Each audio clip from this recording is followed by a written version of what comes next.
आता प्लॉट घ्यायला सोपं असतं, आपण घेऊन घेतो. उद्या त्याला विकायचं म्हटलं, की खूप कठीण होतं. म्हणजे एक्झिट नाही घेता येत त्याच्यात. त्यावेळेस काय करावं? आता काय होतं, याला मग आपण म्हणू शकतो की घेणाराच फसला. असे प्लॉट्स कसे असतात, की रिझर्व्हेशनचे असतात, बी असतात. हं, त्याला झोन कळत नाही. सातबारावर बी लिहिलेलं नसतं कुठं. हं, बरोबर. आपण फाईल सगळी बघितली तर लीगली डॉक्युमेंट सगळं ओके असतं. पण झोन दाखला जोडलेला नसतो. आता शहरी भागामध्ये ज्यावेळेस ॲग्रीमेंट करतो ना आपण, पुण्याचं उदाहरण घेतलं तर हवेली 1, 2, 3, 4 पासून सब रजिस्ट्रार हवेली 27, 28 जे काय असतील. मग तिथे गेलं की तुम्हाला झोन दाखला मॅन्डेटरी आहे. पण तुम्ही जर हे ग्रामीण भागात गेला तर तिथं झोन दाखला मागत नाही सब रजिस्ट्रार.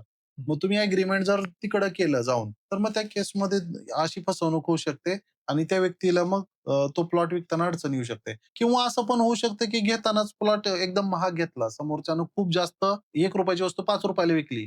आता तुम्ही ज्यावेळेस मार्केटमध्ये जाताय ₹5 ची वस्तू ₹6 घ्या म्हणून, ते म्हणतात ₹2 देता का? मग इथं तुमची तयारी नसते. म्हणजे ज्याने विकत घेतली तेच तयार नसते. त्याला लक्षात येतं की आपण फसलेलो आहे किंवा हे वाढीव दर आपल्याला मिळाला. ॲप्रिशिएशन सोडा, पण जे पैसे गुंतलेत ते पण वापस मिळतील की नाही याची शक्यता नसते.